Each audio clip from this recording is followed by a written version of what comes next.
Before anyone had even seen it, some of the smartest, most successful people in the world predicted this invention would be bigger than the internet. They said cities would be redesigned around it. Investors poured in a fortune. And then, finally, the world got to see the mysterious device. It was a scooter. This is the story of the Segway, and one of the greatest gaps between hype and reality in history. The story begins with a brilliant inventor named Dean Kamen, a genuine genius with many important inventions to his name. He was working on a secret project, codenamed Ginger, and the secrecy around it was total, which only made the speculation more feverish. Rumors swirled that this device, whatever it was, would completely change the world. Stick around, because the hype that built up became almost impossible for any real product to satisfy.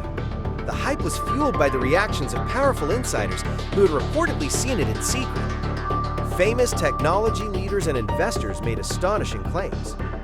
One reportedly suggested it might be more important than the personal computer. Another supposedly said cities would be built around this invention. A book deal was struck. The media went wild. Everyone was desperate to know. What could this miraculous device possibly be? Expectations reached a fever pitch. People imagined flying machines, revolutionary energy sources, teleportation, anything. Whatever it was going to reshape human civilization. The anticipation was so enormous that the reveal was a massive media event, broadcast to a breathless world.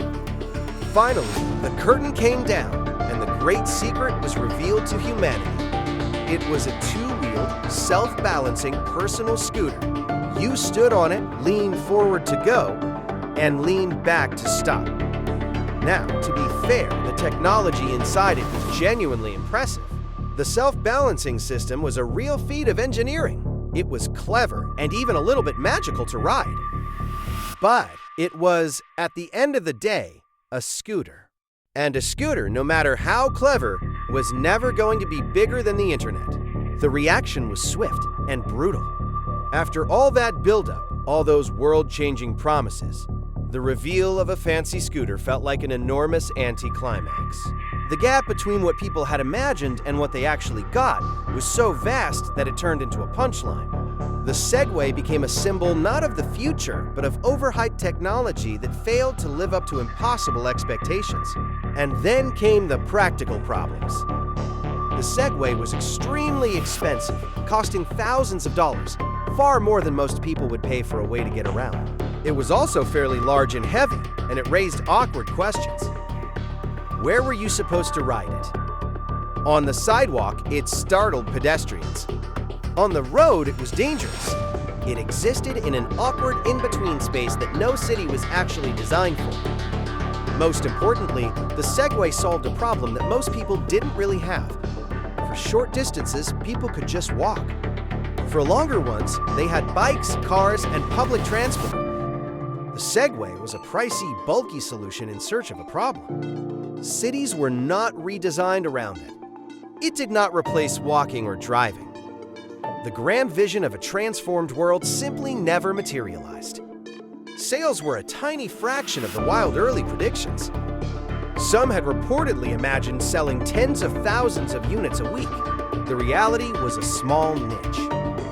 The Segway found some genuine uses: warehouse workers, security guards patrolling large areas, tourists on guided city tours. But these were modest markets, nowhere near the civilization-altering revolution that had been promised. It became a curiosity, not a phenomenon. Over the years, the Segway settled into these small roles. You'd see them on tourist tours or under mall security guards, often looking a little bit silly. Far from being a symbol of the future, the Segway became a gentle joke, shorthand for a product that was overpromised and underdelivered. The very hype that had launched it had doomed it to be seen as a disappointment. The company changed hands over the years and never came close to the world-changing success once predicted. And then, in a quietly symbolic ending, the company eventually announced it would stop producing the original Segway personal transporter altogether. The device that was once going to reshape cities was simply discontinued, its production ending with far less fanfare than its legendary reveal. But here is the fascinating twist. The core idea, personal electric transportation, was not actually wrong. It was just early, too expensive, and wildly overhyped. Years later, small, cheap electric scooters and self-balancing boards became genuinely popular, especially in cities. The dream of zipping around town on personal electric wheels did partly come true, just not in the giant, expensive form the Segway took, and never as the revolution that was promised. So the Segway's real legacy is complicated. It was a genuine feat of engineering that became a cultural punchline. It correctly sensed a future of personal electric mobility, but got the product, the price, and above all the expectations, completely wrong. It is remembered less for what it was, and more for the enormous, impossible hype that surrounded it, and the crash that followed. So what is the real lesson of the Segway? The first is about the danger of runaway hype. When expectations are inflated to impossible heights, even a genuinely clever product is doomed to disappoint. The Segway might have been received as a neat niche gadget. Instead, because it was sold as the future of civilization, it became a symbol of failure. Hype can lift you up, and then it can crush you. The deeper lesson is that a great invention is not the same as a great product. The Segway's technology worked beautifully. But a successful product also needs the right price, the right use, and the right fit with how people actually live. It has to solve a real problem people actually have. The Segway was a brilliant answer to a question almost nobody was asking. So the question the story leaves us with is this: when everyone is promising you the future, do you have the clarity to ask a simple thing? What real problem does this actually solve? If you enjoyed watching this hype balloon burst, subscribe, because next time we've got another giant that never saw it coming.